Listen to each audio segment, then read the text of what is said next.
Assalamu alaikum, everyone. Today I'm going to be explaining immunity against Neisseria Meningitidis, and throughout this session, inshallah, we're going to be looking at the immunologically privileged sites. We're going to understand how the immune system modulates and regulates the immune response in the immune privileged sites, like the brain and the CNS in general. Also, we're going to be looking at some basic immunology just for us to understand how the body combats Neisseria meningitidis, and then we're going to look at the complement system, the importance of complement system, and then some complications of Neisseria meningitidis. Okay, so starting with immunologically privileged sites, we always, when we're talking about the CNS, we say that it is an immunologically privileged site, meaning that it's not readily accessible to the immune system. So the immune system does not quite see it like it does for the rest of the body system. And the immune response in the CNS is quite suppressed. Now, how does that happen? We're going to see in the coming slides, inshallah. But let's look at this paragraph. It just tells us basically how did the scientists first know that the CNS is actually immunologically privileged.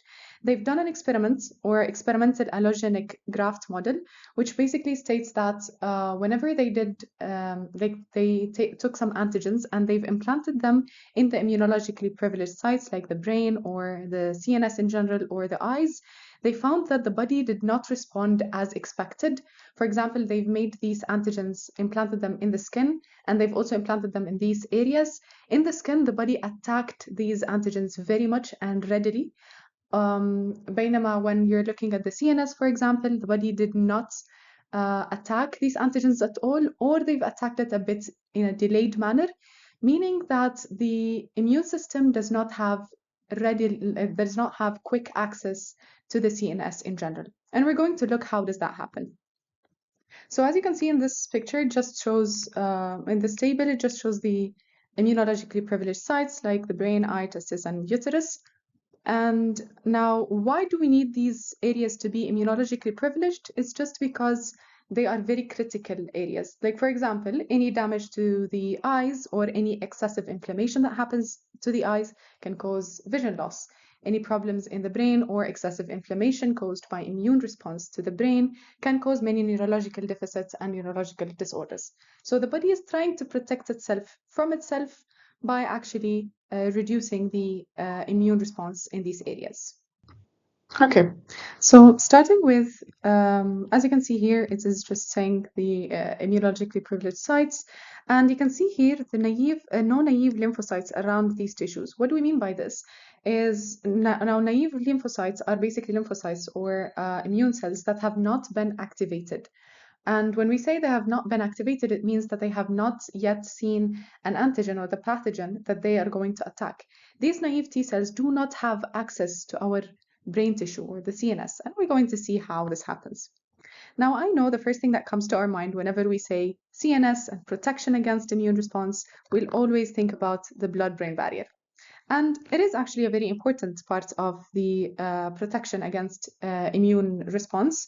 So as we said, this blood-brain barrier ensures that we don't have, because of the tight junctions that are present, it ensures that there are no naive T lymphocytes that are going to access these areas or the CNS. Now, when we say no naive lymphocytes, it means that activated cells are going to be having access towards these areas. And we're going to see what does that mean in just a bit. Okay, but in general, the blood-brain barrier protects against naive lymphocytes having access towards this tissue. Now, before going into the exacts, let's look at how the immune response usually happens outside the CNS, okay?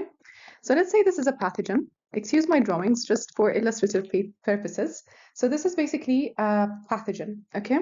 What usually happens, let's say this pathogen is present in blood or whatever in the body, there will be something called APC, which is antigen presenting cell. Usually this antigen presenting cell is dendritic cell, okay? Now these dendritic cells are phagocytes, basically. They'll come, eat this up, and will take some of its antigen and present it on itself. So this is the antigen, it's presenting it on itself. To whom is it presenting it? It's presenting it to T cells, for example, or any immune cells that we have in our body. telling them, please, this is the antigen, get activated, go kill it the way you do it usually. Okay? Now, for this interaction to happen, you need this plate, this thing that actually holds the antigen on the surface of the DC and show it to the T cell. This is called MHC. Okay, MHC molecule. Now, MHC, we have MHC1 and MHC2. These are like more details into the immune response, but in general, you need to know that MHC molecules or MHC, which are major histocompatibility complexes, are the ones that carry basically the antigen presented to the T cell for it to be activated. Now, this whole interaction happens usually in secondary lymphoid organs. Okay. And by secondary lymphoid organs, we mean, for example, the lymph nodes or the spleen, okay? Now, looking at how the immune response is in the brain, now this whole thing that I've just explained happens in general, in our body in general, not in the brain and CNS. We said that the brain and CNS have a bit of special thing. How is it special? Basically, in the brain and CNS, the DC, the amount of dendritic cells to start with, is very little, okay? It's much less than the rest of the body. That's the first thing. Second thing, instead of DCs, we have something called microglial cells. Microglial cells are basically the same as DC, kind of, but they are modified. Okay, so they are macrophages that have been modified to only serve the CNS. Okay, and they're called M2 macrophages. They have very high level of activation or threshold to be activated, so it's hard to activate them. And we're going to look into how or why they're hard to be activated. Okay, so as we said, first of all, we have the DC or dendritic cells being less than normal. We have microglial cells that are very hard to be activated, so high threshold of activation. So that's the first thing, or the first way that we are protecting our CNS from being from the immune system itself. Second thing is that in our CNS in general, the MHC molecule that we talked about is very little. It is in general reduced in expression, okay? And it is of both types, so class 1 and class 2 are reduced in expression, okay? So that also reduces the immune response in the CNS. Okay, so let's say, for example, the microglial cell was had success in actually eating up this pathogen, and then it had enough MHC to present it on itself to go and reach T cell and show it the antigen. Issue is, in the CNS, we don't have these secondary lymphoid organs. We don't have the conventional lymphatics. We have something in the CNS called unconventional lymphatic.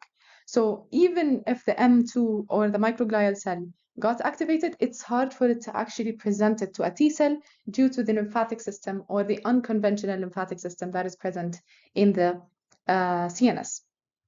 Okay, now let's say it was successfully able to activate a T cell. Now, there are also other things that happen. Even if a T cell is activated, we have some suppressive or immunosuppressive signals. So the CNS produces immunosuppressive cytokines called TGF. We don't need to know the exact mechanism at which it suppresses the immune response, but in general, it suppresses the immune response. Is that it? No. Actually, T cells also have something called FAS. Okay, it's a receptor basically, and I present it on its surface. Let's say this is FAS, okay, this one. And it interacts with a ligand called FASL. Now, FASL is basically present in the CNS in general, and whenever T cell interacts with FASL, what will happen is basically it will be deactivated or inactivated, and it will be eventually killed or going through apoptosis. So as we've seen, we don't have enough. So in general, how does it happen? How does immune privilege happen in the CNS? We have low DC, okay, low amount of DC. That's the first thing. Second thing, we have the microglial cells that are very hard to excite. Third thing, we have the MHC that is very low. Fourth thing, we have some immunosuppressive cytokines and immunosuppressive receptors like FAS and TGF-beta. And fifth thing is that the secondary lymphoid organs and the lymphatics in the brain are not usual. Okay, so they're unconventional. Right. Now, this is basically, this slide just explains what I've just explained. Okay. Now, another thing is that we said that microglial cells are very hard to be excited. And that is because of something called CD200 receptor. These microglial cells have these CD200 receptors on their surface, and whenever they interact with CNS cells, CNS cells have something called CT200. It's basically just a marker, let's say, that is present on many neurons in the CNS and many other cells in the CNS. And whenever the microglial cell interacts with, or this receptor on the microglial cell interacts with CD200 on the CNS cells, it will be inactivated or it will be inhibited. Okay?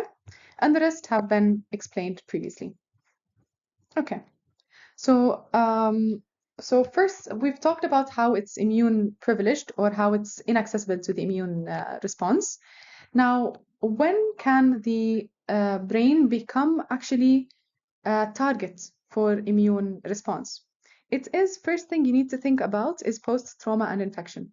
Meaning, if, for example, you have the brain and spinal cord got an injury, and this injury caused the an immune response, which is basically, for example, inflammation, etc.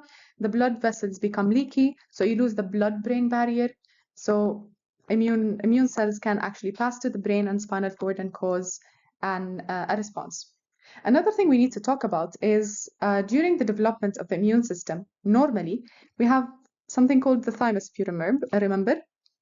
And this is the site of education of our immune system. What does this mean? In general, for our body to know that, okay, this is the liver, don't attack it, this is the kidney, don't attack it, etc., there's a period of education that happens at the thymus very early on in development. Okay, so basically what happens is that, let's say the kidney has an antigen called K antigen. I'm just making things up just so that we understand it. Let's say the kidney has K antigen. Okay, it goes into the thymus and it's expressed to T cells. Okay, tell them, by the way, this is us, this is not a foe, this is us, please do not attack it if you see it anywhere. Now, what's special about the CNS is that the brain and the spinal cord have some proteins or antigens that have not been in the thymus and the T cells have not been educated towards. This means that if the T cell sees it anywhere in the body, it is going to attack, and it's going to think that it's not us because I have not been educated to know that this is me, this is myself. That is why after an injury, if the brain, for example, is injured or the spinal cord is injured, these antigens, this called sequestered antigens, the one that the body does not know belong to us because they've been hidden in the CNS and respective tissues for so long. They have not been educated, like the T cells have not been educated towards. So these sequestered cells, once there's a damage to the spinal cord, let's say, these sequestered antigen are going to the blood and then into the lymphoid organs. They're presented to the T cells. T cell says, off, we have something that is not ours, we're going to attack. Okay? And that is why post-trauma can cause an immune response against the CNS. And again, as we said, whenever there's activation of T cells are going to reach, activated T cells can reach the CNS. It's only the inactivated or naive T cells that cannot reach the CNS. But once they are activated, they can reach the CNS. Okay, so it's very important to understand that post-trauma is the main thing that can cause the brain to be a site of immune or like a target for our immune system. Okay, similarly, an infection can cause, as we said, can cause the blood vessels to become very leaky, so the blood-brain barrier is not as effective as usual, meaning the body can get to see these sequestered antigens again and make an immune response against it. Okay. Now, there are other mechanisms by which our immune system can attack our CNS. These are due to some genetic predisposition, and we can see this, for example, in people with multiple sclerosis. There have been some research saying that, for example, multiple sclerosis can be triggered after trauma, for example, to the CNS. But this does not happen to everyone who has a trauma to the CNS, meaning that there is some genetic predisposition that make these people more susceptible to getting such diseases. Okay? And there's also aging. There's no need to go into much details. You just need to know that these are the mechanisms by which our immune cells can actually reach our CNS. Okay? And these are just what this is what I've just explained. And an example of sequestered protein is this one, which is the myelin basic protein. Okay. Now, it's also important to understand, and it's generally, I think it's high yield information, which is basically that the immune privileged sites or the CNS, it's not the whole CNS that is not seen by the immune system. It's only the brain parenchyma itself, so only gray matter and white matter. Other regions like the meninges, for example, inner and outer meninges, the CSF, subarachnoid space, all of these, or for example here, subfornical organ, whatever it is, these are not immunologically privileged. Okay, so it's only the gray matter and white matter of the brain. Okay. Now we said that in our CNS, we don't have the normal conventional lymphatics. We have a lymphatic system that is not usual, unconventional. And as you can see here, it says meninges previously thought to primarily transport cerebrospinal fluid, also house the lymphatic vessels for waste removal and contain immune cells that communicate with the brain via cytokines influencing neuron behavior. It's just like what we've said, that we don't have the conventional lymphatic vessels, and the lymphatic vessels that are present in the brain are in the meninges. Okay. Now these are the brains and the brain and its cells. It's very important here just to know these are the main ones, as we know, the microglial cells, the astrocytes, and the neurons. And we've already talked about the microglial cells. One important point to keep in mind is that they are the main producers of, or the main producers, sorry, of the cytokines in our CNS. We have astrocytes, for example, that are supporting cells, and we know that they play an important role in the blood-brain barrier. They do produce some cytokines, right? But not as much as microglial cells. So always, if asked which cells play the major role in producing cytokines in the CNS, it's always microglial cells. Then astrocytes. Then you'll think of neurons, because neurons almost do not produce cytokines, or they have very minor involvement in cytokine production. Okay? And that's basically it. Now here it just shows you the effects of immune response in the brain. So for example, you have reactive astrocytes and activated macrophage. Reactive astrocyte just means that these astrocytes have been activated and they start to change shape, etc. We know that, as we said, if you have an injury or infection or inflammation, blood-brain barrier would be lost or would be reduced. Why?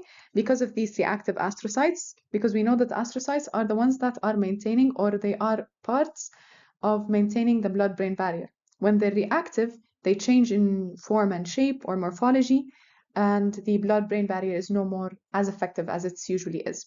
Okay? So when activated macroglial cells and reactive astrocytes get activated, they'll produce some cytokines, and these are just the names of cytokines. And this will cause damage to the blood-brain barrier.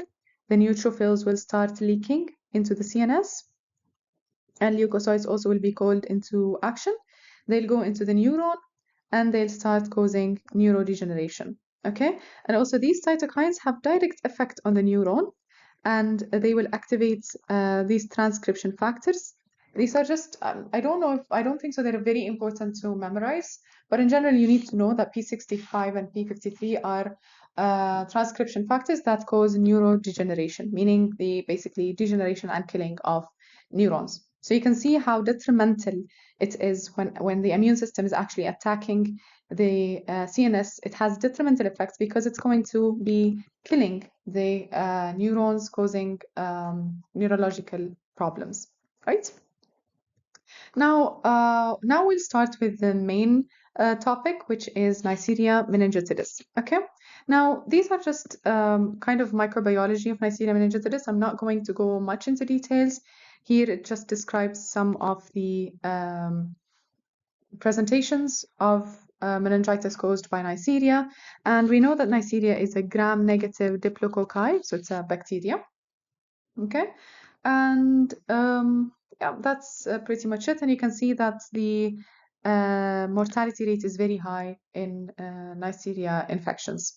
Okay, now for this one, Waterhouse-Friderichsen syndrome, it is the most feared complication of Neisseria meningitidis. It is basically when the adrenal glands go through necrosis and die and cause hemorrhage basically, or hemorrhagic infarction, and they no more work properly, and it's a very emergency type of situation. And we're going to look into how such a thing happens as a complication of Neisseria meningitidis just in a minute. Okay.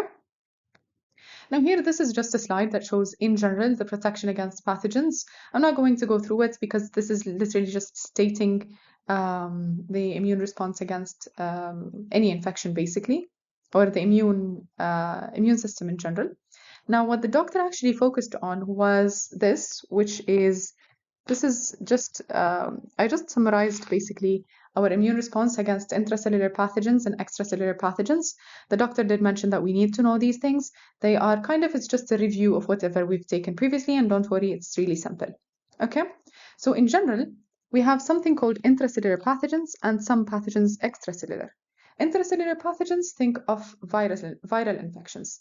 Intracellular pathogens are usually the immune response against them is T-cell mediated, where the pathogen is recognized by our CD4 T cells.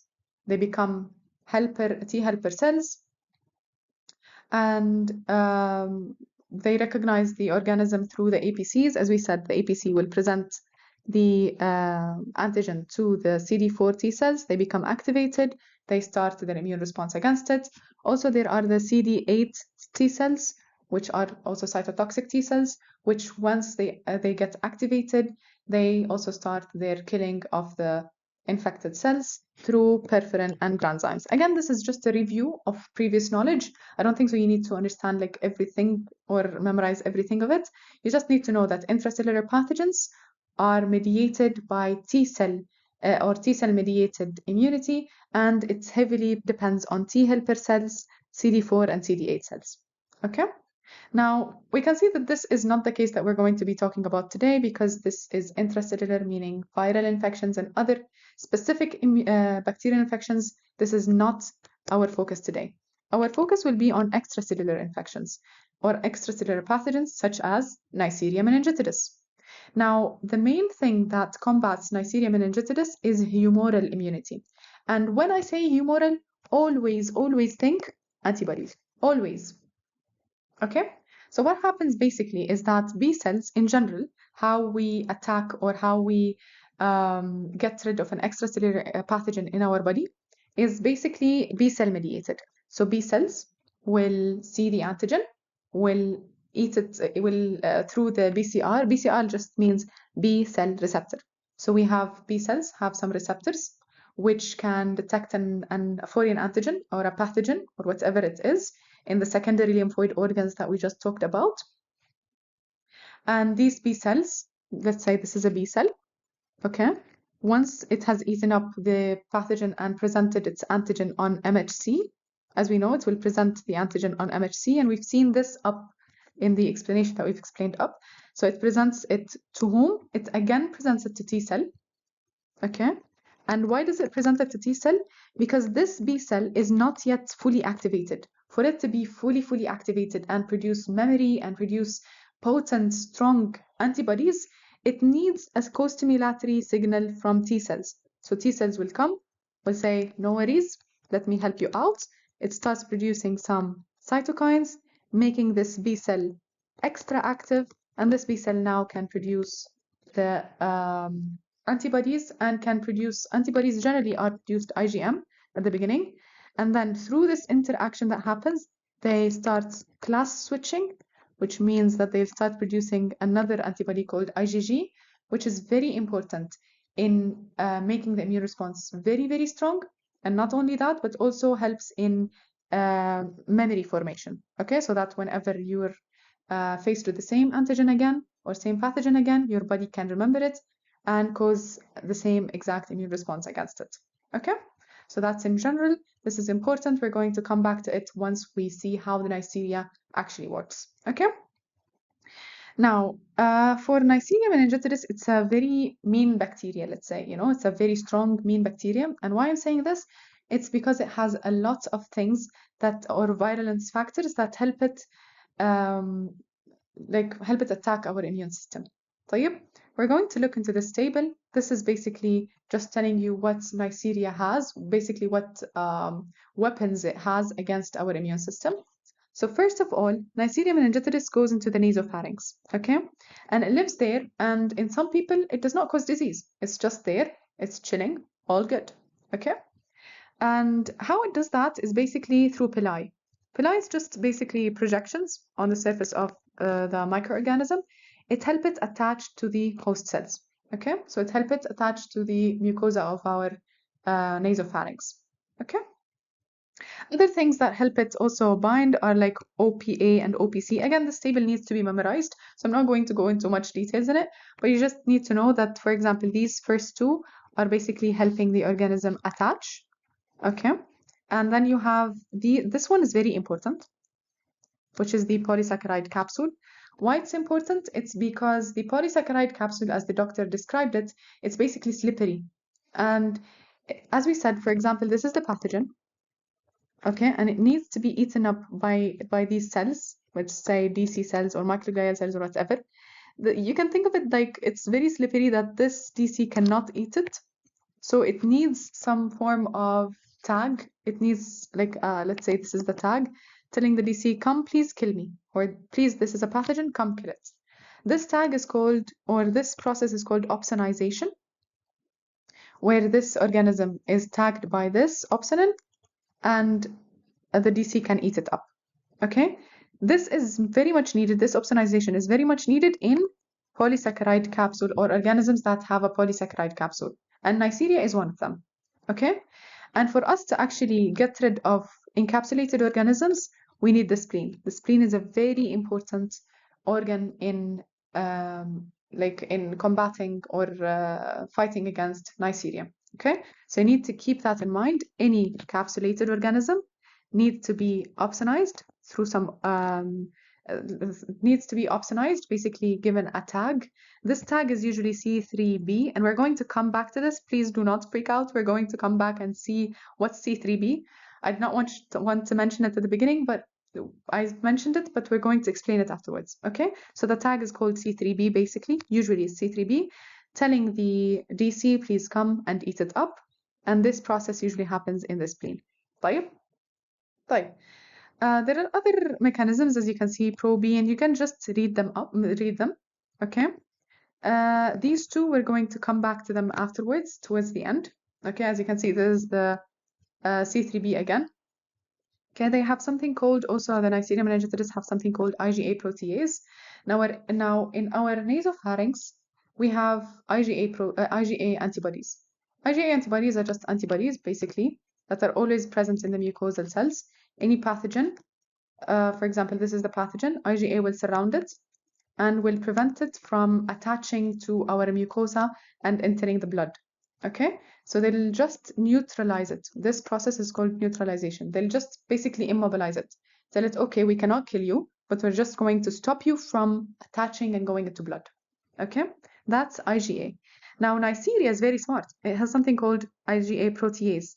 It basically comes and kill off or like dissolve or get rid of these IgA so that this organism can go and it can easily reach blood through pili, attach, and then enter to the blood, okay? Okay. Another thing that Neisseria has is endotoxins. Endotoxin, as the name suggests, it's LOS endotoxin, lipo-oligosaccharide endotoxins. These are basically found in the outer membrane of the Neisseria organism. And they induce cytokine production, and they are the major cause of the main complications of this organism. It's very important to remember that most of the complications caused from Neisseria or by Neisseria are through endotoxins. Why?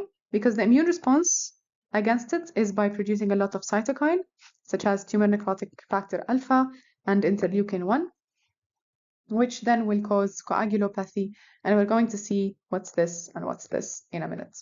Okay? Okay. Now, I think this one has been explained above. There are some other things to explain, basically. Now, this complement proteins, I'm just going to explain it in another graph just to make things easy, because the doctor did say that we need to memorize the whole complement system or understand the complement in general and all the pathways. And I'm going to show you a graph, hopefully will make things easier for you.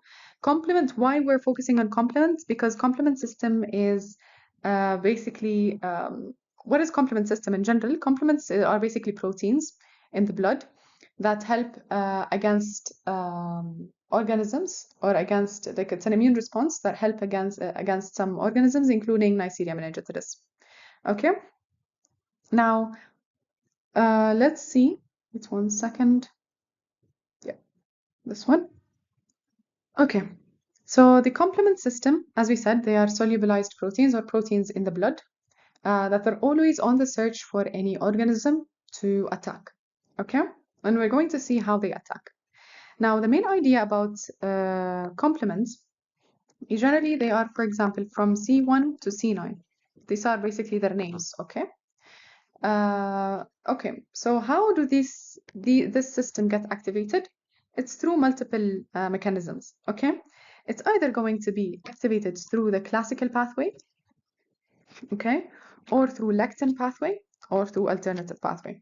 And I know these just sound like words or gibberish. That does not make any sense. I'm going to explain one by one, okay? So the classical pathway means that in our blood, for example, you have something called C1, okay? As you can see here, C1. C1 will bind to antigen-antibody complex. So the main trigger for the classical pathway is an antigen-antibody complex. So this means that our body, for example, have found an organism that is bad and have produced some antibodies against it. This is the antigen, or this is the pathogen, and this is the antibody. It has produced this. Now C1 can recognize this, and it will start a cascade of events that happen. What's this cascade? This cascade will lead to the formation. Basically, it's just a step after a step. It will basically call its friend. So C1 will call C2, C2 will call C3, and etc. until they form a molecule called C2A, C4B, also sometimes called C4B2A. Okay, so it's basically 4 with B, 2 with A. Like, it's the doctor mentioned it as C2A, C4B. Some you will find it as called C4B, C2A, etc. Okay, what's this molecule? It's also called C3 convertase. Okay, now, as we said, it starts with an antigen-antibody complex. This is in general. I'm talking in general. It's not Neisseria. I'm talking the complement system in general. This is just a review session, like the background review, basically, because the doctor did say that we need to be familiarized with these topics. Okay, so as we said, in general, there are 3 ways that the complement can be activated. It's either through antigen-antibody complex. C1 will get activated, causing the formation of C2, C4B, which is the C3 convertase. Okay, in all these 3 pathways, we need to reach this step, which is C3 convertase. So in the classical pathway, we've already reached that. طيب. Another way that the complement system can be activated is through lectin pathway. Lectin pathway is basically some organisms have on top of them some mannose, which is a carbohydrate, that the body has something called MBL. It's a protein, it's mannose binding lectin, okay? So this lectin binds to mannose, and this binding will cause the cascade of complements to happen, and there's an enzyme called MASP that gets activated. I know this is a bit ambiguous, it's not very clear, but in general, these are the things that you need to understand or memorize, okay? So lectin system is triggered by mannose on the surface of a pathogen, triggering MBL. MBL will cause MASP activation, then cascade of events happen. You again reached C2A, C4B, which is the C3 convertase. Okay? Now, finally, the alternative pathway. Alternative pathway is actually triggered by the bacteria, specifically LOS, the endotoxin that we just talked about. Okay? Okay, it starts from the C3. Okay, it starts from this molecule called C3 hydrolyzed, or hydrolyzed C3, or C3H2O, all referring to the same thing.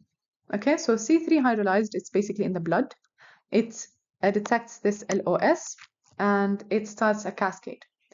Now, in general, whenever you see alternative pathway, you need to remember factor B, factor D and factor P.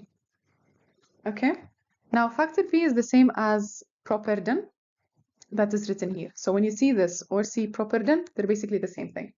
Okay, why I'm saying this is basically we have, as we said, C3 is the same, the first thing to start the whole cascade, C3 hydrolyzed. Now, once it's activated by LOS, it will bind to something called BB. How is BB formed? It's formed by factor B being broken down into BB. Okay, forming BB. How does factor B get broken down? By factor D. Okay, again, I'll tell you what to memorize at the end. I'm just explaining this for the people who are curious or who cannot memorize without fully understanding the concept. Okay, because whenever, like when these things were mentioned, for example, in many videos or many resources, I was so confused. So I'm just explaining these things so that we have a full picture of things. Okay, so factor B is broken down by factor D to form BB. BB joins C3 to form C3BB. Okay, and then C3BB also again is called convertase, but the first convertase. This is not the final convertase, okay? Now, once it reaches there, it will break down C3 to C3B and C3A. And once this happens, C3B, again here, will join with the BB and will form this one, C3BBB. That's what you need to memorize, C3BBB. Okay, so basically, you don't need to know all of these details. Again, you can look at it once I'm done from this. But in general, what you need to know is, and this, by the way, this final thing is called C3 convertase. Okay, this is C3 convertase. So in previous ones, so in lectin and classical pathways, C3 convertase was C2A, C4B. Here also C2A, C4B. Here it's called C3BBB. Okay? So as I said, the main goal was to reach C3 convertase. Okay. Now, what do we need to actually memorize from all of this? You need to memorize the trigger. So in a classical pathway, what triggers the response is immune complex. Okay? It goes and forms a cascade until it reaches C42A or C4B, C4B, C2A, which is the convertase. In lectin, the trigger is the mannose on the surface of the bacteria, causing the activation of MASP and MBL, causing the formation of C2A, C4B, which is C3 convertase. For the alternative pathway, you just need to memorize that it starts with hydrolyzed. It starts with hydrolyzed C3 that is triggered by LOS, and it interacts with factor B, factor D, factor P to form this one. So this is what you need to know. These all are just for your understanding. If you did not get them, it's fine. Don't worry about it. You just need to understand that factor B is cleaved by factor D to form BBB, causing a cascade of events until it reaches C3BBB. Okay? Okay. Now that we've reached the point of C3 convertase, all of these pathways will have the same ending points, basically. Okay? So once C3 convertase is formed, C3 convertase will cleave C3 into C3B and C3A. Okay, so as we said, C3 convertase, it converts C3 to C3B and C3A. Now, C3B is important in opsonization. Remember, when we said opsonization is important for any encapsulated organism, we said for an organism that has a capsule to be killed, it needs to be tagged. The tag is called C3B. Okay? So C3B is important for opsonization, to call for macrophages, tell them, hey, this is not us, please kill it. Okay? And C3B will also trigger a response, a cascade that will form this, which is C5B to 9 or C5 to C9. This will form something called MAC complex or membrane attack complex, which will cause cell lysis or cell death. Okay? Again, C3B causes opsonization and causes a cascade, forming C5 to C9, forming MAC, and MAC is just basically a channel on the pathogenic cell or the infected cell. It's a channel that lets water inside the cell and causing it to burst or cell lysis, basically killing the cell. Okay, we don't need the exact mechanisms. We just need to know the cascade. Okay. Now, as we said, C3 is converted to C3b and C3a. What does C3a do? C3a and other complement parts like C5a will be important for inflammation and for also activating more macrophages, etc. Okay, so remember anything that starts A, so C3A, C5A, is for inflammation. So the one that has a vowel is causing inflammation that starts with a vowel. بينما the one that has B is for opsonization. Okay, and then this one from C5 to C9, the big one causes MAC. Okay. Okay. Now, another thing that was mentioned in the doctor's PowerPoint is, as we see here, we have something called C5A and C5B, right? So this is C5A and this is C5B. These are basically just formed from C5 convertase. So C5 convertase, just like we have C3 convertase, we have C5 convertase that breaks down C5 into C5B and C5A. And each one will do its work as we said. طيب, for C5 convertase to happen or to be like to form, you need C3b. Okay, so this one. So that's why I said C3b will cause a cascade forming this. Because C3b will kind of trigger C5 convertase to form C5b and C5a. Okay? Okay. I know this is a lot. Well, I know, but hopefully this made a bit of sense. Okay. Now going back to the doctor's PowerPoint. Okay, as we can see here, we said that opsonization is very important, or the complement system is very important in Neisseria meningitidis.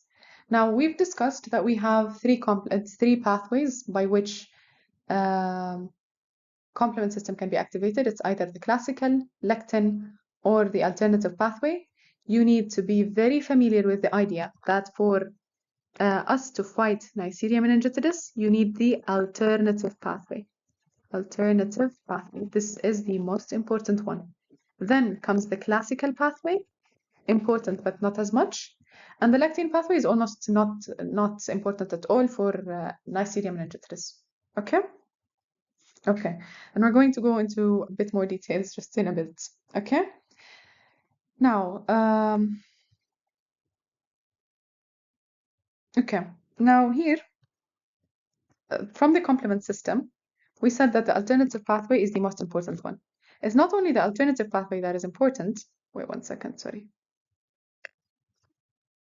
Okay. It's not just the alternative pathway that is important, but from the complement system, you need to be familiar with what's important from the complement system against the Neisseria meningitidis. Now, what's important are the following. We have C5 to C9, which are called late complement, which form the MAC complex, are very important for Neisseria. So that's the first one. Second thing that's important for Neisseria, as we said, alternative pathway. Second thing that is important is C3b, which we mentioned is for opsonization, tagging the capsulated organism, causing its death. And yeah, that's basically it. Okay, so you need to be familiarized with the idea that MAC complex and C3b and the alternative pathway are the main things or the main parts of the complement system that go against Neisseria meningitidis. Okay. Now, when we say C5 to C9, this is called terminal complement, and that's what's flagged here, basically, that the complement system, especially the terminal complement, which is C5 to C9, is very important against Neisseria meningitidis. Okay. Now, how did we know that this part of the complement system is very important in Neisseria? It is through people who do not have this complement system. So there are some people who might have C5 to C9 missing, or some parts, like for example, C7 or C8 missing. And once these are missing, those people would be very susceptible to recurrent infections with Neisseria meningitidis. This led us to the conclusion that C5 to C9 are very important for fighting such infections. Another thing that is very important are the people who have this disease, which is called paroxysmal nocturnal hemoglobinuria. Now, in our blood, we have the blood cells, no? So in our blood, we have these blood cells, but they are not constantly attacked by the complement system, although the complement systems are protein basically in the blood. Why is it not attacking them? It's because of some proteins on the surface of them that will tell the complement, by the way, I'm a friend, please don't attack me. Okay? Now, there are some people who do not have these proteins or have a deficiency of these proteins. So this is problematic because now the complement system will see this red blood cell and say, okay, let's attack it. It does not have the marker that says this is us. Let's attack it. And there will be huge attack against it. Okay? So what we'll do basically as like doctors and the management for such disease is to give them something called eculizumab. Okay, basically this one will block the complement system protein C5. So blocking C5 will cause these people not to lose their RBCs. They will not be attacked by the complement system because we are blocking C5, as we said. So complements will come, and this is the complement, for example, and will attack this RBC. We don't want that to happen. We'll give them this, which will basically like get rid of these, okay, of these complements, so that the RBC can survive. The problem is what we've noticed in these people is that after we give them this like pharmacological treatment, they will be very highly susceptible to Neisseria meningitidis. Why? Because you're blocking C5, making us even more like in the belief that C5 is very important against Neisseria meningitidis. So these 2 points are just proving that C5 to C9 are very, very, very important against Neisseria meningitidis. Okay? Here, this is basically just what I've explained previously. Again, these need to be memorized very much, that the alternative pathway have these mediators that are very, very important. Okay? And this I've already explained. Again, any person who has a lack in any of these factors, factor D, factor B, properdin, C3, or the C5 to C9, which are the MAC complex, will have recurrent Neisseria meningitidis because they don't have what it takes to actually fight the infection. Okay? And this I've already explained. Okay, this is basically a summary of the important points that were mentioned, that the important complement factors or the complements that are very important for fighting Neisseria, as we said, C5 to C9, C3b for opsonization, terminal C5 to C9. These are very important to fight against Neisseria. If not present, will cause recurrent Neisseria. Any problem in these factors will cause recurrent Neisseria, etc. Okay. Also for Neisseria, it's very important. We have some innate fighters, so non-specific, but very important for Neisseria, which are neutrophils and the complement system. Complements we've already discussed. Why is a neutrophil important? It's because it produces factor P, which we said is very important for alternative complements. So again, neutrophils are very important, complements is very important. And another important organ for Neisseria is the spleen, again, because it helps get rid of any encapsulated organism such as Neisseria. Okay, so this one is just a summary. You can have a read. Okay, now what you need to also understand from this page is basically if a person has a deficiency in classical pathway, they'll have a problem in clearing immune complexes. There's no need to go into details. You just need to memorize this, that the classical pathway, if you have any problem in the classical pathway, especially early classical pathway, when we say early, it's from C2 to C4. When we say late, it's from C5 to C9. So any problem in the early classical pathway will cause immune complex disease. Again, this is not Neisseria, it's in general, but the doctor wants us to memorize it. Any problem in the MBL system will cause recurrent infections, especially in childhood, and it's bacterial infection in childhood. Any problem in the alternative pathway will cause Neisseria problems. Any problem in C3b will cause Neisseria, but also will cause pyogenic infections, okay? it's very important to remember that C3b have very detrimental effects, not only Neisseria, but also cause pyogenic infections. I do understand that here above you can see the pyogenic also, but the doctor focused on this, that this cause pyogenic and Neisseria, while alternative is more related to Neisseria than pyogenic infections. Okay? And any problem in membrane attack components, which we said from C5 to C9, will cause Neisseria. Okay? Okay. This is taken from the table above that we've seen above. And these are some weapons, as we said, that Neisseria has to prevent attack from immune system. And how does it do that? It basically deactivates C3. These are factors. It's just names. So FHBP and 4A are just names of some proteins that, or some weapons that deactivate C3b. And we've already established why C3b is important for fighting Neisseria, because as we said, it's the tag, it's an opsonization that tells the body, please come kill this encapsulated organism. Okay. As for this one, we've already discussed. We've said that the main thing that kills Neisseria are the complements, neutrophils, and humoral immunity. Humoral means antibodies. And we said for antibodies to form and become and have memory, you need the interaction with the T cells. Okay, and we've already discussed this above. Okay. Here it just tells you the steps of fighting against the immune response, and I believe we've already covered all of these things. There's not much to be said except that you need to memorize this, that against Neisseria, humoral immunity is the main one. And for a potent immune response or humoral immune response, and for us to form memories, the B cell does not only need to recognize the organism, but it needs to present it. This is B cell, to present it to T cells and get even higher activation from it, so that it does not only produce IgM, but also IgG. Okay? And this is to form, again, memory. Okay, and I think this has been already explained. So, now comes to the complications. Okay, now in general, the complications of Neisseria. As we said, Neisseria can access the blood. How does it access the blood? It has pili that attaches it to our body, and then it goes and have access into the blood.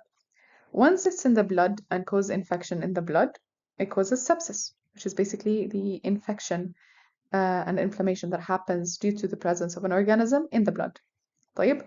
Once sepsis happens, what happens is basically the monocytes are activated.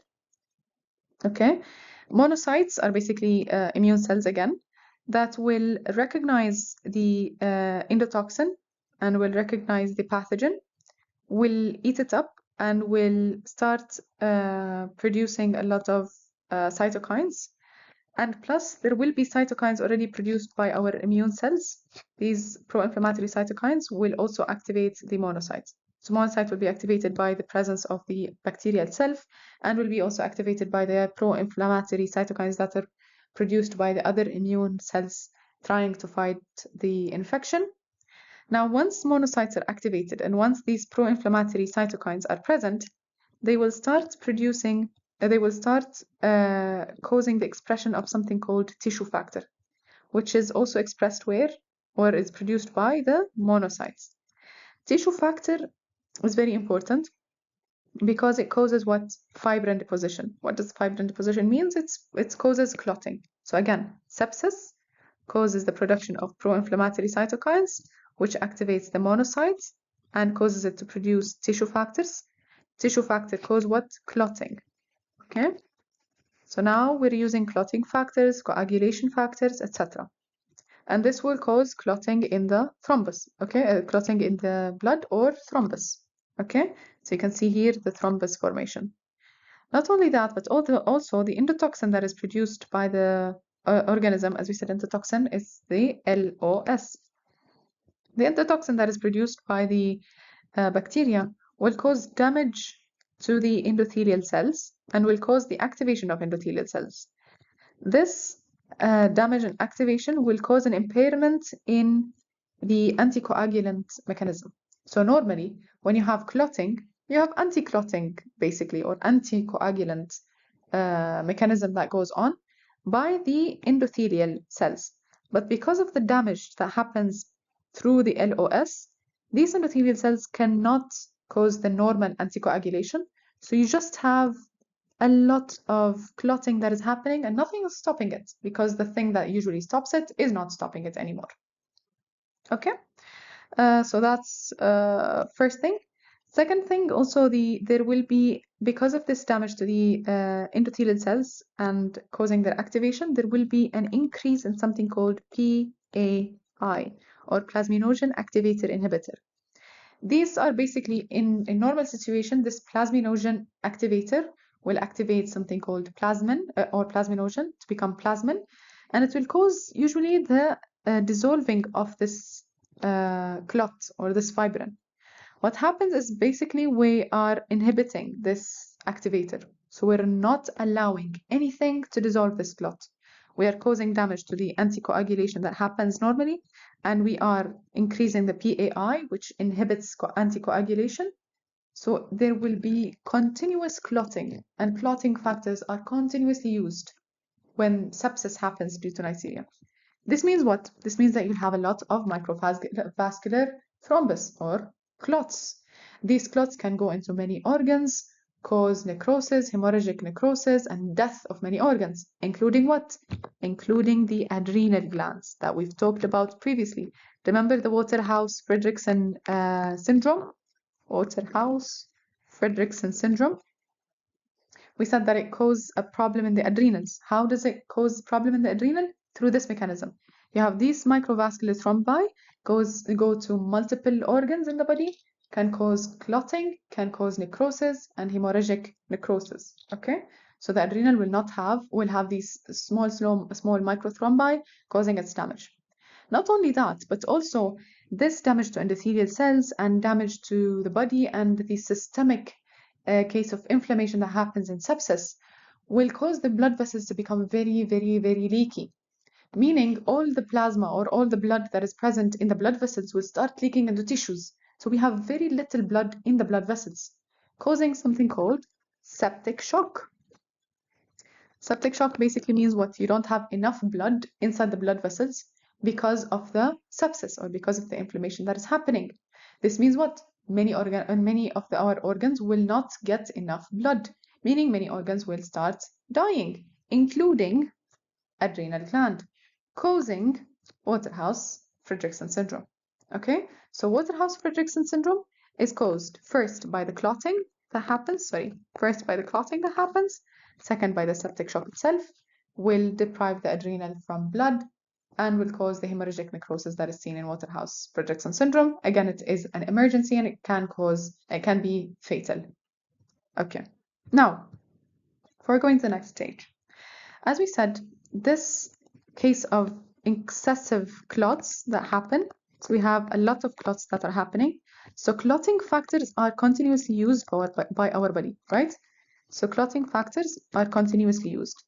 It means that we are consuming all the clotting factors that are present. Now, when I ask you, for example, what would you expect in this patient? You'll tell me this patient will have a lot of clots in their blood. Yes, but surprisingly enough, they'll have something called DIC, which is disseminated intravascular coagulopathy. What does this mean? Patients will have a lot of clots, but a lot of bleeding.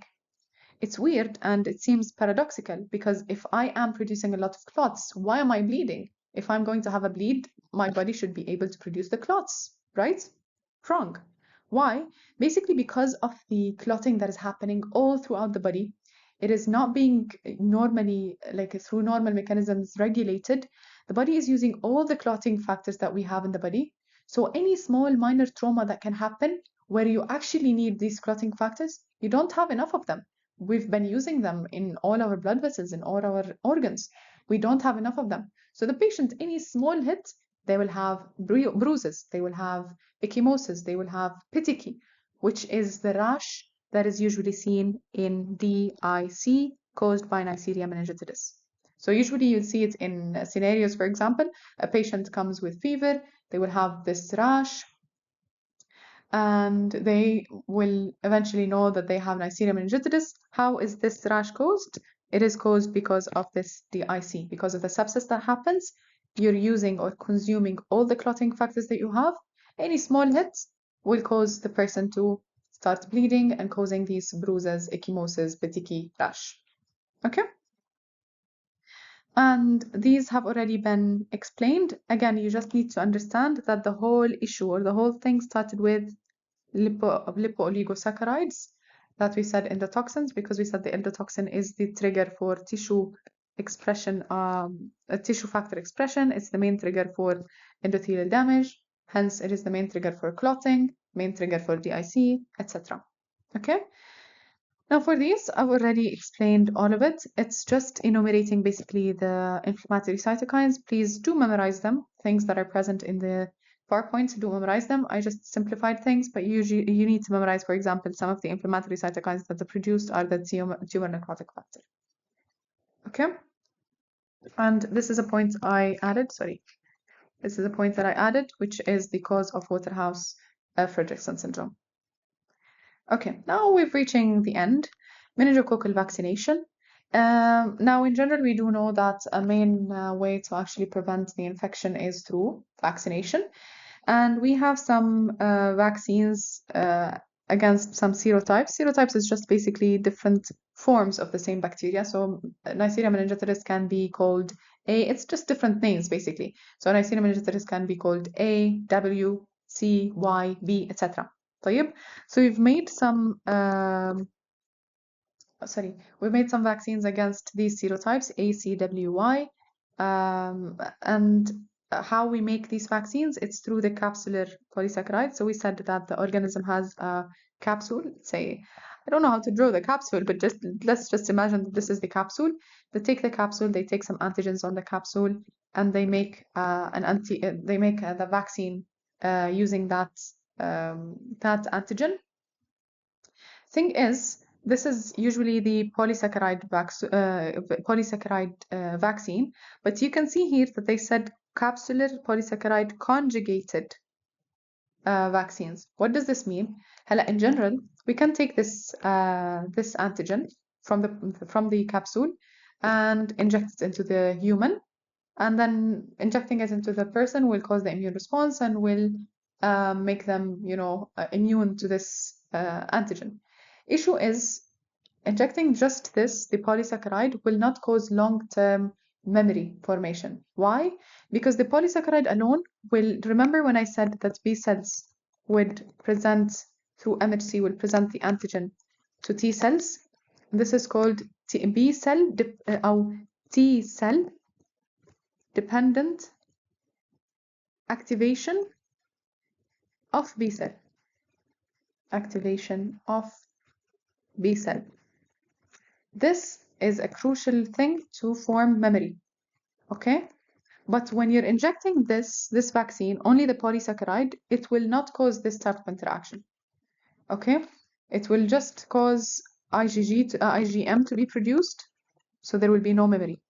For memory to be happening, you need the class switching, which means we need it to produce IgG. We need more potent activity or more potent immune response. How do we do that? We do that by adding with this polysaccharide, we add a protein. Let's say this is a protein.